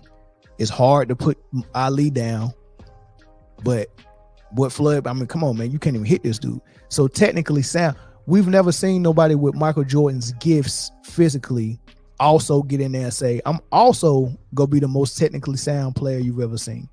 Like Tim Duncan didn't have Garnett's athleticism, so he went in and he worked really hard on those fundamentals. Became one of the best post-up players in the world. Can you imagine if now Garnett wasn't no slouch either in the post, but can you imagine if Garnett with his athleticism also had Tim Duncan's technically sound post play? He would have daggone there been unstoppable, right? So imagine Michael Jordan is the Garnett of the wing players. He has a lot of athleticism, a really good body for 6'6", 195, 205, whatever he was. He was made wonderful as well. And most dudes that are made like that don't work as hard as Mike and Kobe. Vince Carter was made wonderfully. He could have been a GOAT, but he didn't perfect his craft like Mike did. So my whole point is this: Michael Jordan have all those gifts physically, 48-inch vertical, jump out the gym, never gets tired, no body fat, 6'6", all this crazy stuff, fast, huge hands, bigger than Kawhi's. Like he had all that. You would not expect somebody with all that to get in there and become the most technically sound guard we've ever seen at the shooting guard position. Right? And that's what LeBron was. LeBron was made physically even better than Jordan. And he didn't capitalize on it by going in and being as technically sound as Jordan. Kobe did. LeBron didn't. So you can't come in here and win this argument of the GOAT by just being a physical specimen and we saying we ain't never seen nothing like it. And then you play for as long as possible to try to get every record known to man in basketball and think that's going to make you a better player than Michael Jordan or Kobe. It doesn't. Like the ship has sailed on you being a GOAT because we've seen the best of you. We're seeing the best version of LeBron and the best version of Kobe and the best version of Michael Jordan, and Mike and Kobe are both better than LeBron.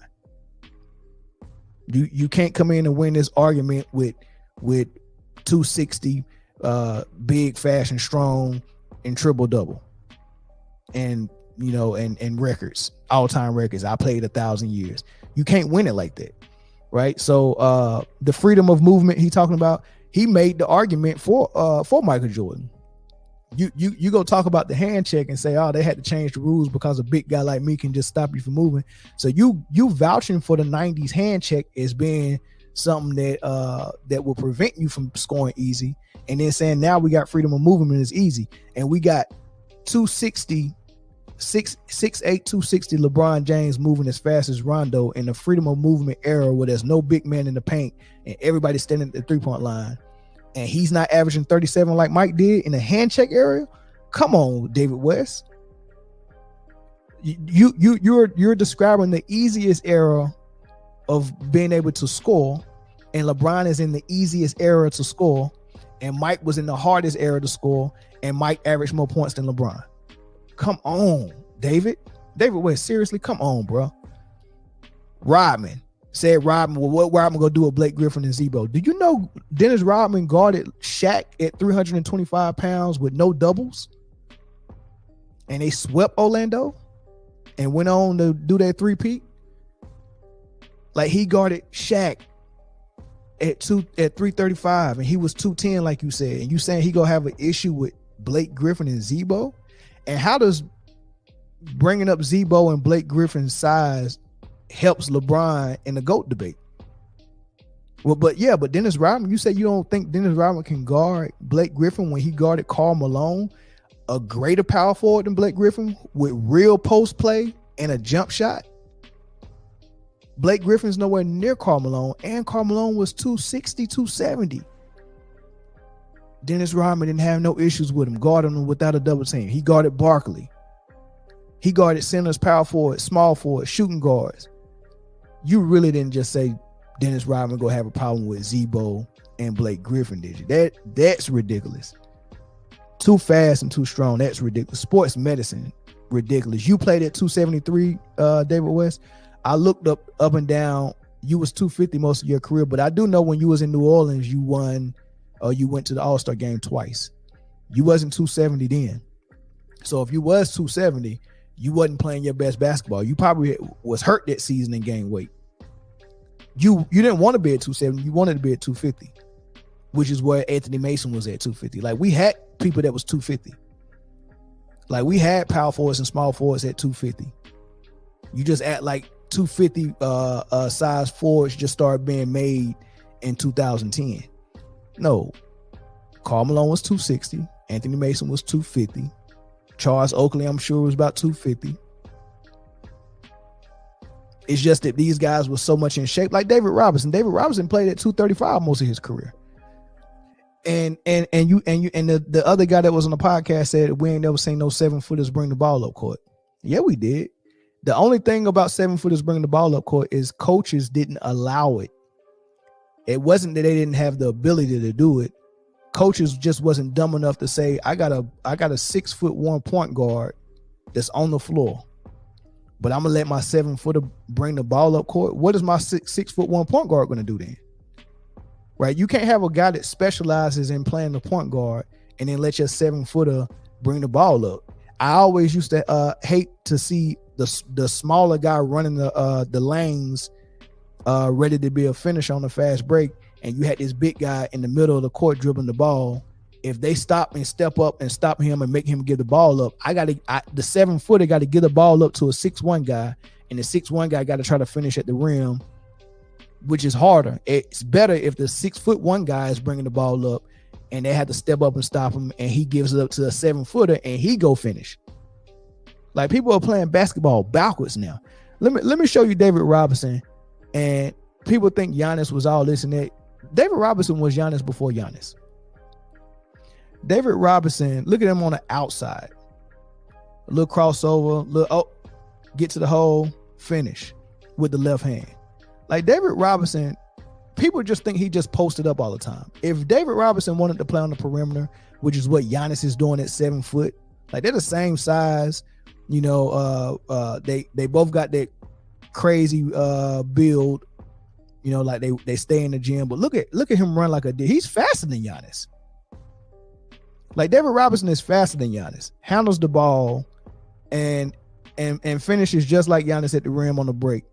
And the crazy thing about it is, he was a 75% free throw shooter, not like Giannis and LeBron shooting 69. So you got a 7'1" center that runs the floor just as fast and good as you and finish just as good as you if you're Giannis and LeBron, but he also shoots better. He got a better shooting touch than Giannis.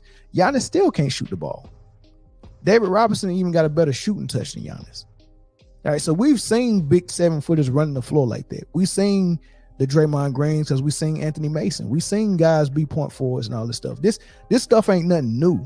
The game changed because they stopped posting up and they took posts out of the game. They took the mid-range out of the game, and they started allowing people, look at the jump shot, so smooth. They started allowing people who had perimeter skills to use them regardless of what your size was. You come in 7 foot with being able to shoot and score, you still going in the post. And no matter who you was, you got to play in the paint. That's how basketball was played back then. But there were a lot of people with way more abilities than what y'all giving them credit for. Y'all just didn't watch enough basketball to know that they was getting down like that in the 90s. So I'm sorry, man. Like I can't get with, oh man, he's the GOAT because he's big, strong, and fast. And he didn't give no basketball, like this is what he does better than Jordan. He didn't do none of that. And then he got to the end, and what he said about Jordan, he was in all of them. The truth came out in the way he said what he said about Jordan, about what he really thought. You know, and I ended with this, man. What I think is going on with this new era is, you know, they don't like the fact that everyone is still in love with the 90s, early 2000s era, and they like, look, man, show us some love too. So they're trying to cut ties with the old school and trying to go with the new. Like, look, we got to move with the new guy, LeBron, and all this stuff. They even cutting ties with Kobe. We just got to cut ties and move because, you know, basketball should evolve and grow. You know, that's how they thinking about it, and that's their motivation. Even Garnett changed his tune and was like, look, man, we got to give up on the old guys, man. We missing greatness right now. Now we're not missing it. I'm watching it. I just know the golden era of basketball was 90s, early 2000s, and from there everything is on the decline. You know, so you can't have a tougher basketball league and not have better players. Like the pressure and the making it hard is what made the players better, right? And what the NBA has done recently with changing the rules and making defense easier and making points easier to get is you don't have to refine and work on your game as much as Michael Jordan and Kobe did to put up 30 a game or 35 a game. And that's evident with Giannis being able to get 30 whenever he wanted to, and he can't even shoot. He don't even have to stop traveling. He don't have to be able to hit consistent jump shots or free throws. He don't have to have a post move to his name.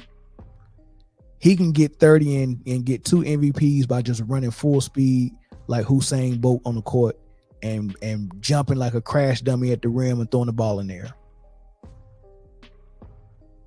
Because that's what happens is the defense is there when he get there and he do his Euro step. If the Euro step don't lose you, now it's a crash dummy. I'm throwing the ball in the air and they go put me on the line because I'm Giannis. You don't even have to refine your game in this era, right? So that don't make a better player. Like what was going on with Jordan, Kobe's era, they needed the jump shots. They needed it. You're not always gonna be able to get to the rim, and then when you get down there, they go punish you, or it's gonna be a 7-footer down there. Now the 7-footer is at the 3-point line.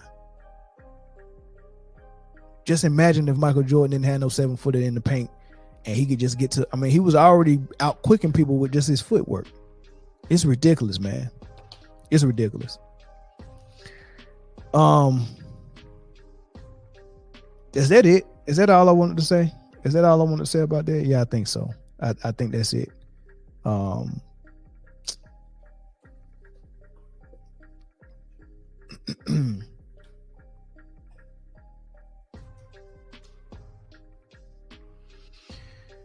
That's all I want to say about David West, man. But yeah, he tried it.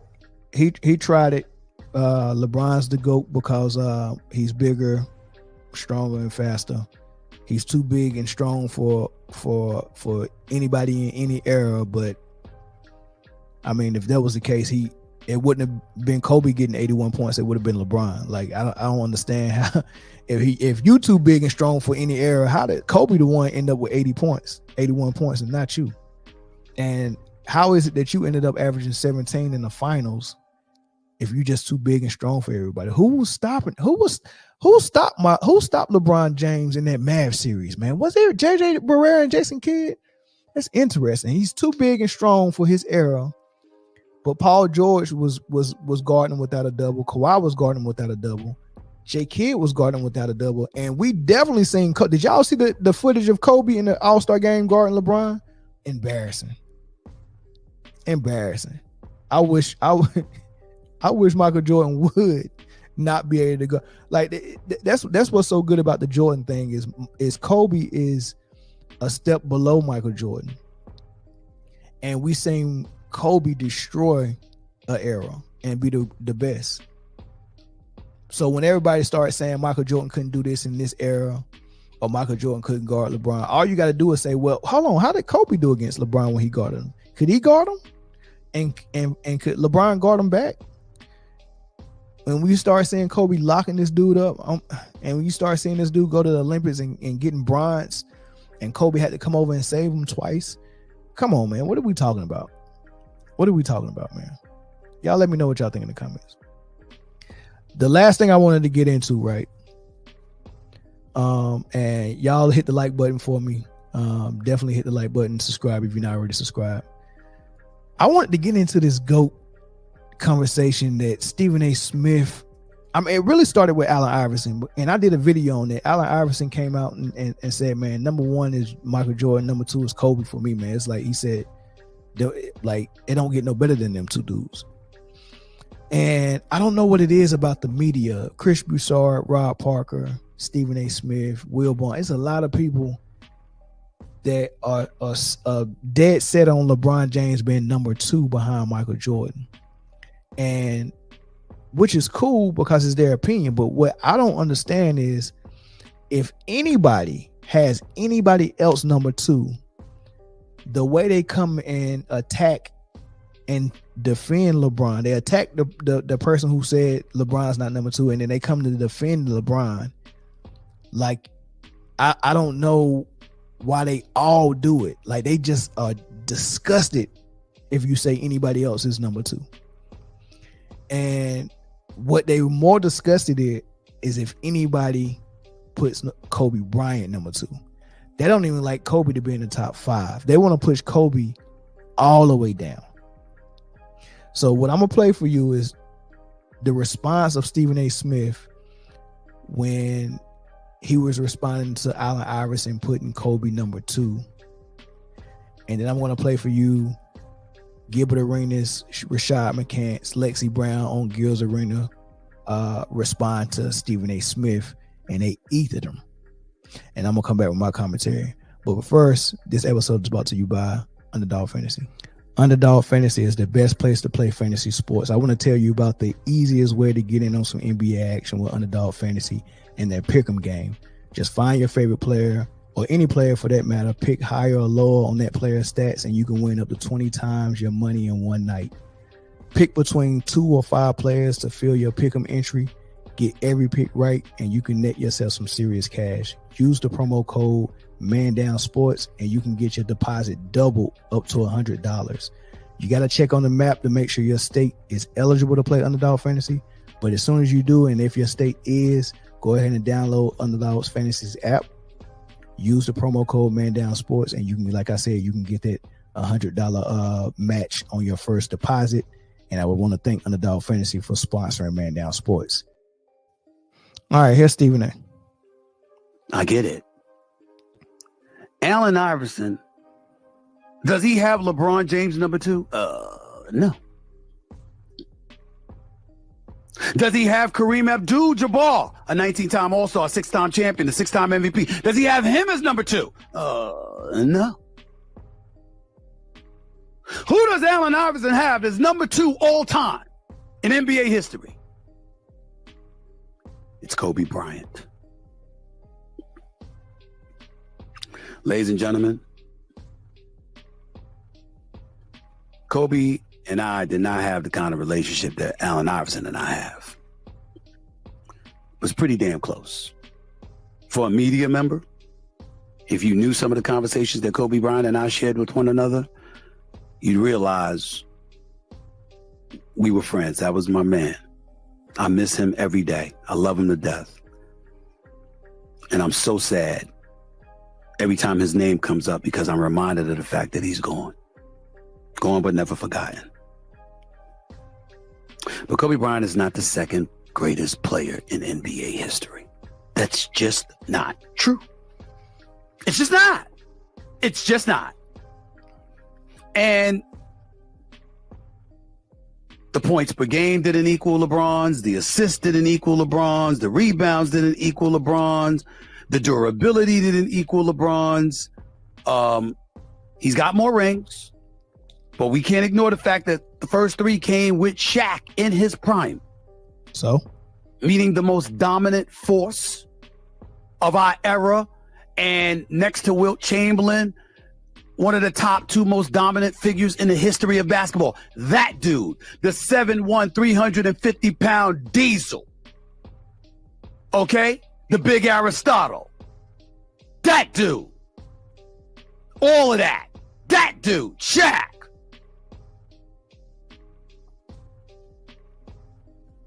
Three of Kobe's rings came with Shaq. Now, Shaq didn't win without him.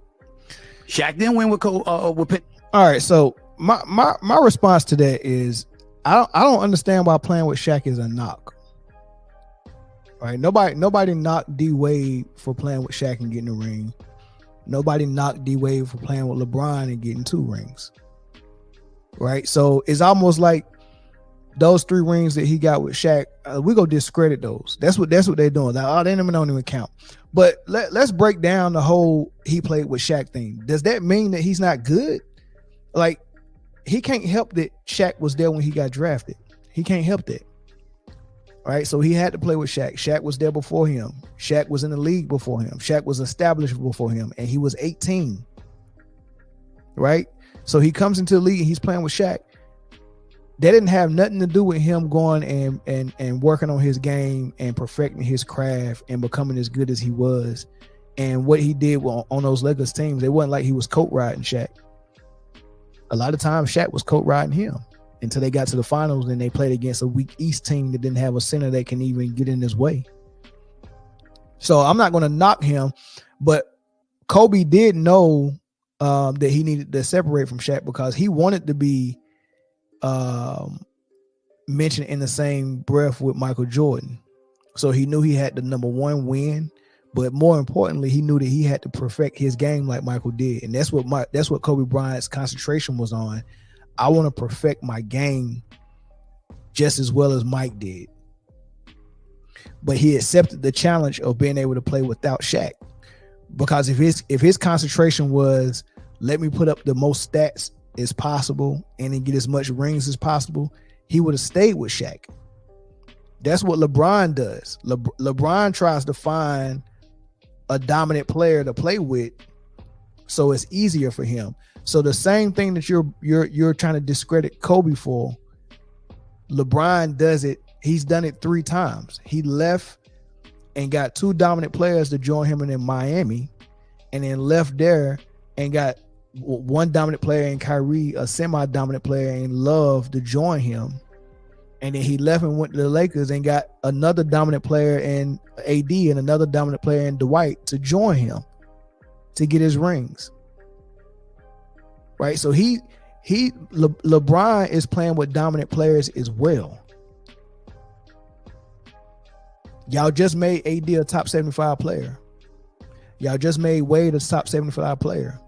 I don't know if Bosh is top 75, but Kyrie should be top 75, but y'all mad at him because he got a vax.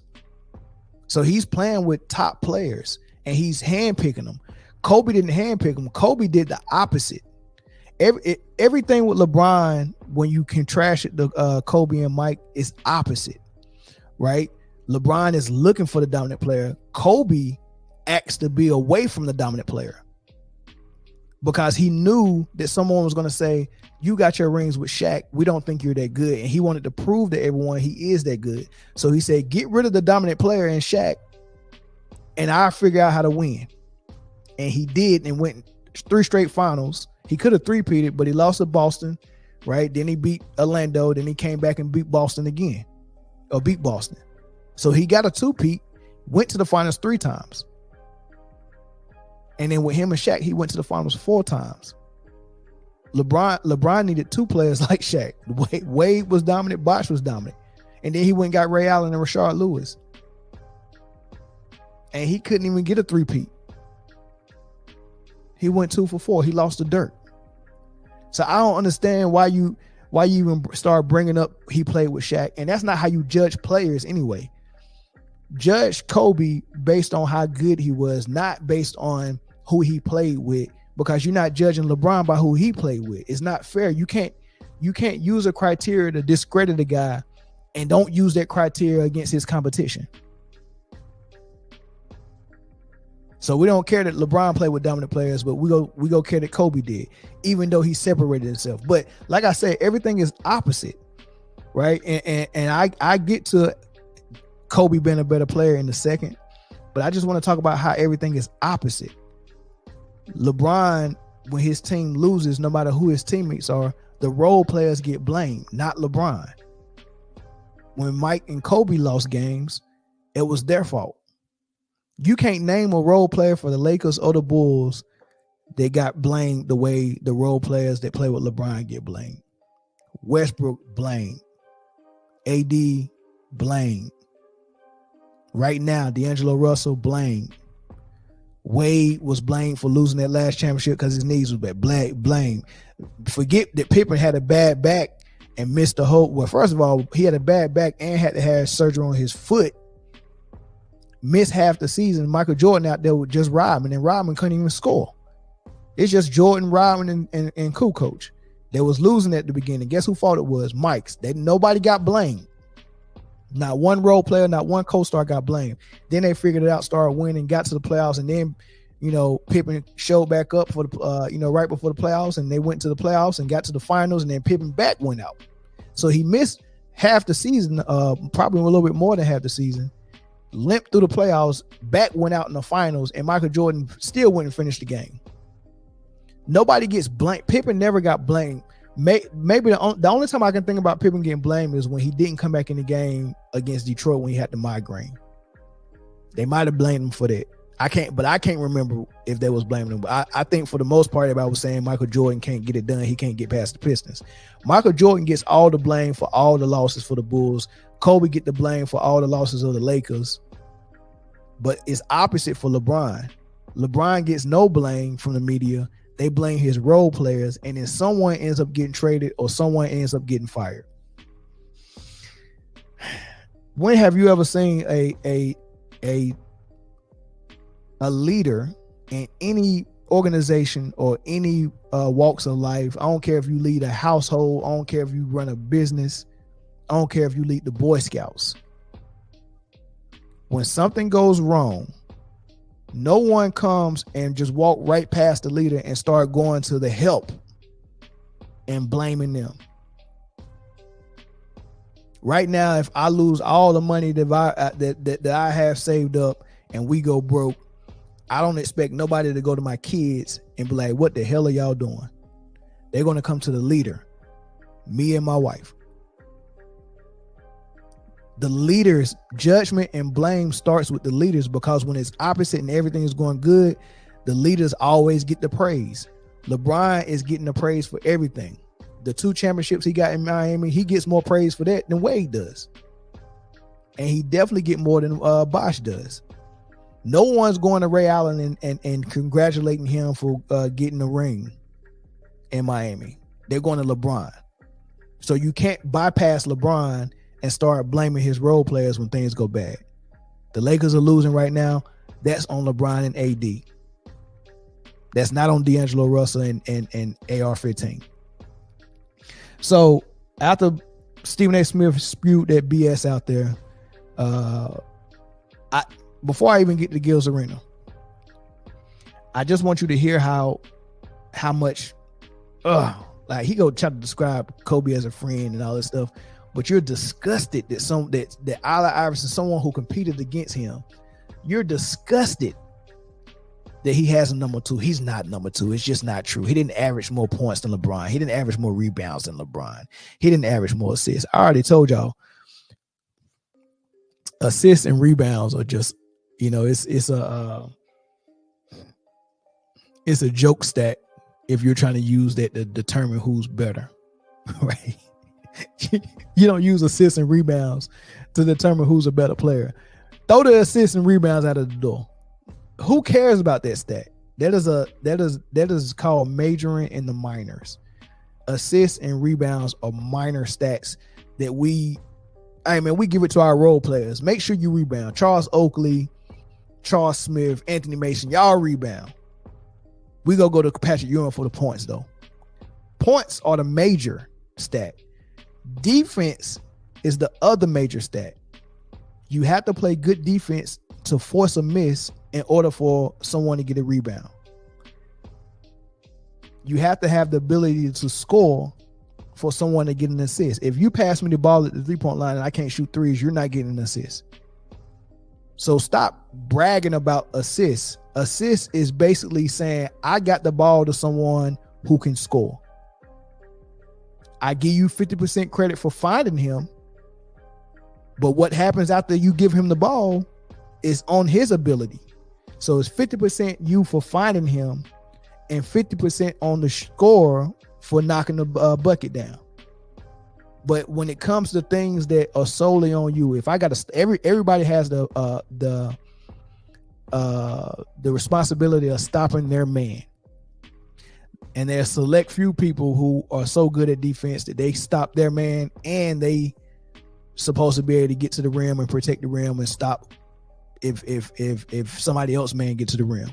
Those are shot blockers and smart people like Draymond that can slide over and catch a charge and stuff like that, right? But for the most part, the basics is stop your man, right? So that's on your ability to defend. And then the other thing is scoring. What you get in the gym and work on, what's is part of your arsenal and your package, that's on you. Scoring, right? Those two things are on you solely. Rebounds and assists are dependent on more than one person. Everyone has to stop their man to force a missed shot for a rebound to be got, and the other guy who got the ability to score is on him in order for you to get the assist.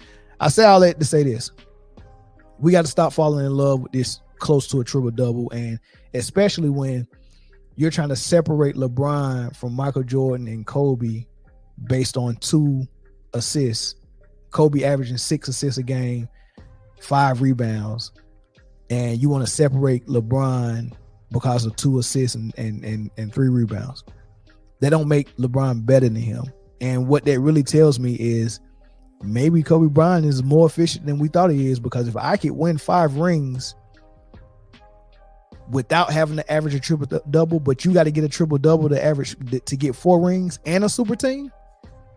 Come on, bro. That's not how you don't use stats to evaluate players. You evaluate players based on their strengths, weaknesses, and how they perform on the court with those strengths and weaknesses. That's how you evaluate it. But Stephen A. Smith was disgusted that they had him number 2. It reminded me of Nick Wright and how disgusted he was that Jim Jackson had Kobe number 2. Considered the greatest player ever. I apologize, I misread the numbers, but you're absolutely right. He has the most MVPs ever. He's got the most points ever. He was the best player in the league his first day in the NBA. He changed college basketball. So Kareem, if you want to make the argument that Kareem, rather than Michael Jordan, rather than LeBron, should be considered the best player ever, you can make a credible argument. Right. But the other guy you mentioned, the idea that Kobe Bryant even gets to be in this discussion is laughable. No, it's not laughable. You hear how disgusted he is with it? Why are they so mad? That played against Kobe and Michael Jordan. Yeah.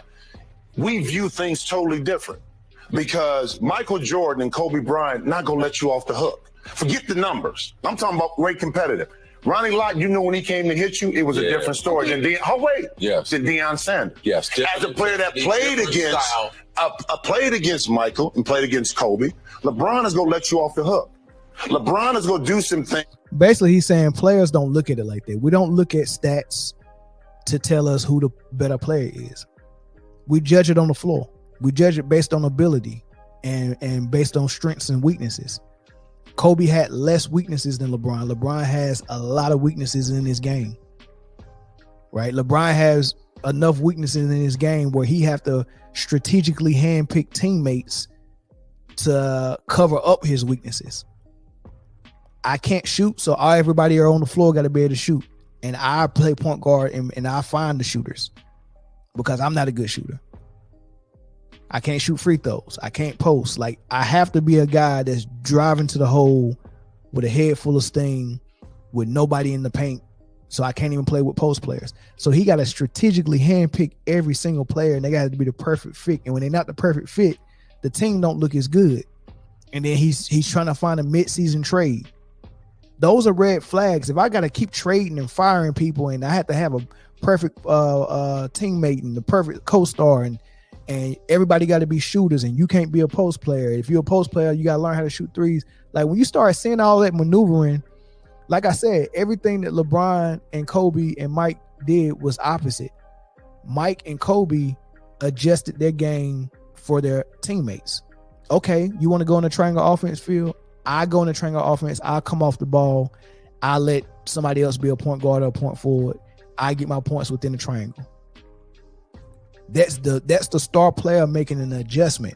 Why do I want my star player to make an adjustment to his teammates instead of vice versa? Because the star player is the player with the most gifts. So when it comes to somebody to make an adjustment, if I got Rondo on my team and Rondo is only good at dribbling and passing, why would I take that away from him? You're good at one thing, playing point guard. That's your only gift. And defense, but as far as offense, you got one gift, being a leader point guard. If I can't play with a superstar that can let me do that, then that says something about his game. That's saying something that he's lacking. Rondo could do that with Garnett, Ray Allen, and Paul Pierce because they could shoot. Now all my point guard got to do is find us.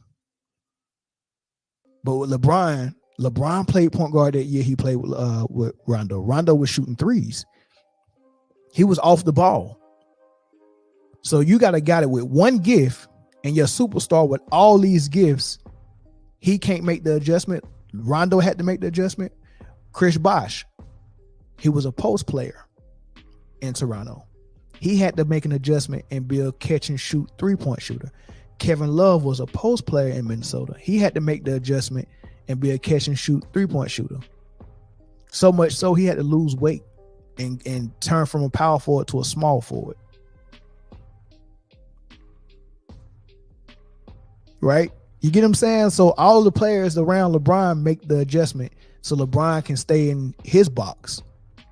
But if LeBron is the player with that's the prodigy, that's the superstar with all the gifts, why he can't make the adjustment? He went to Miami. D Wade had to make the adjustment. Everybody makes an adjustment for LeBron. LeBron not making an adjustment. Kobe and Mike made adjustments for their team. They came off the ball, went in the triangle. They made an adjustment for Phil Jackson because Phil wanted to coach and play and coach the triangle. And then he wanted the ball in someone else's hand other than his superstar. And then he both told them, you have to run my offense. And then when you can take over the game in the fourth, if we need it, then you can do it. I've seen games where Phil Jackson took Kobe out of the game where he had 60 points and had a whole fourth quarter left to play, and he'll take him out of the game and won't let him go for the record. Kobe could have had 100 points a couple of times. Phil would take him out of the game. I remember Kobe Bryant was about to win the scoring title, and it was up to the last game. It was him and Kevin Durant up for the scoring title. Kobe Bryant sat that last game out and didn't even play because it was he said he wanted to get ready for the playoffs. LeBron wouldn't have done that. He would have played that game. I'm getting that scoring title. Kevin Durant ended up getting that was his first scoring title. right? So everything is opposite. Kobe makes the adjustment for his team. So does Mike. LeBron, he want everybody to adjust to him. But anyway, like I said, all that nonsense Stephen A. Smith spewed out prompted the Gills Arena to respond to it. And I'm glad they did. And this is what they said. 750. You know what's funny is when people, I think Iverson said he had Kobe at 2, right? And Stephen A. challenged that. What makes Kobe special in players' mind, right? In a player's mind himself, right? It has we don't go by your stats. We don't go by the accolades. We go by how the person played, what was his attributes, right? So when you think about the greatest players of all time, 90, 80% of them have God gift of natural talent, ability, body, right? So Jordan, 48-inch vertical, right? You got the big hands, right? You got LeBron, right? You have Shaquille O'Neal, right? Then Magic, 6'9" point guard with vision. Kobe, standard.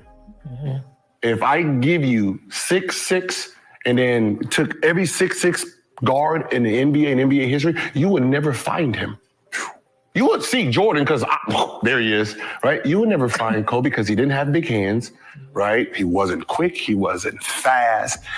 38-inch vertical, that's standard. Like if you don't have a 38-inch vertical, you're not even a shooting guard in today's game, right? And what he did with that body, it's like you took a S500 and he was pushing it like a Bugatti. That's what we look at. We look at the normal person fighting gods. Yes. I mean, almost every player, the first thing, what's something that you love about his work ethic, his mentality?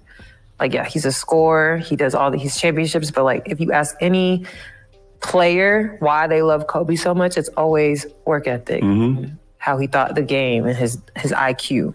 And like numbers come after. And I think that's what makes Kobe so special. Elevation.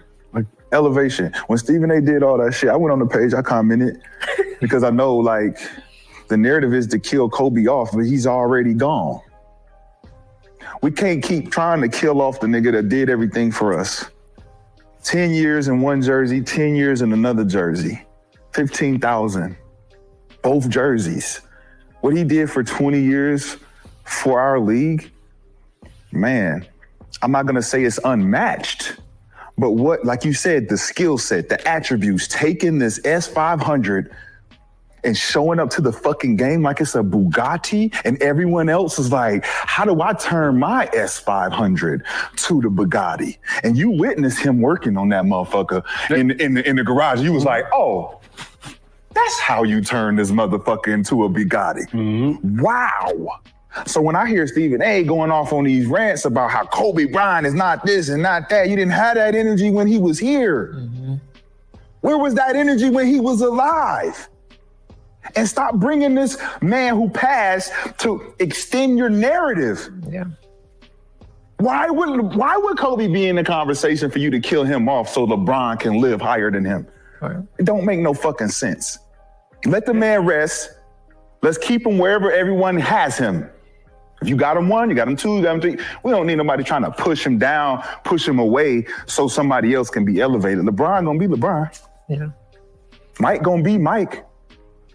We've been comparing Kobe, Mike forever. Here comes LeBron. Okay, join the conversation, my nigga, but don't be trying to diminish my man's name. Yeah. Like he wasn't that guy. Man, it's no different than like Curry, right? And that's what they're doing. Like, you can hear it in their voice. As soon as you bring up Kobe, and they have to shoot it down because they can't prompt LeBron up without getting Kobe out of the way first. There's no conversation if we be real about it because LeBron never even passed Kobe. He barely passed Bird and Magic or Duncan. And even Curry is creeping in that conversation now. Like, you can tell when the media has it out for a player. I want you to compare Kobe and Kyrie Irving. If someone brings up Kyrie Irving, and we all know Kyrie Irving is just as good as Steph Curry, if not better. Kyrie Irving is on that level. As far as point guards in the league, if Steph's 1, to me, Kyrie Irving is number 2. And it's been like that for a long time. Well, now you got SGA creeping up, and De'Aaron Fox, them some bad boys, and Dame Lillard has been there. So it's 5. And I'm not counting Luka as a point guard. He's a small forward to me. But if we count him as a point guard, then put Luka in there as well. Right? But Kyrie is on Steph Curry's level. Say that around someone in the media, and they're going to give you the same type of vitriol or the same type of attitude that they give you when you bring up Kobe's name amongst Michael Jordan or LeBron. They will not allow it. And that's personal for them. Personal why? For one, the relationship that ESPN has with LeBron and media members have with ESPN or whatever the case may be, or media members might have a relationship with LeBron. LeBron has been carrying this league for a while, not because he was always the best player, because it was years that Steph and KD were better than LeBron. But as far as the media and them marketing, LeBron has been lucrative for them. They can't afford for LeBron not to be him. But so many people know he's not, because when they evaluate players, they're evaluating how good they are, not how much they was able to accumulate stats. LeBron fooled y'all. Like all the LeBron stands and LeBron loves, he fooled y'all with stats. The ultimate goal is to win the basketball game and win championships. If I can do that with 30 points and 5 rebounds and 5 assists, and I get more winning out of it than you do, why the heck am I going to look at your 30 points, 8 rebounds, and 8 assists and say that makes you better than me? I didn't need 8 assists. I only need 5 to win. Does that make sense? Like, that's what efficiency is. Getting the job done with the least amount of work. The job is to win. Like Kobe said, job's not done. Job's not finished. I came there to do a job. I came here to win. And I'm going to do whatever it takes to win.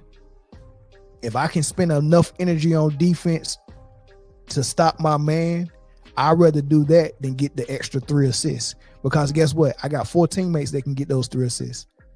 I don't have to be the one to get the assist. I have a point guard. I have a point forward. I have a Paul Gasol who passed just as well as a guard does. I got Derek Fisher. I got Ron Harper. Like, I have people that can pass. Why do I have to make the pass and score all the points and play lockdown defense?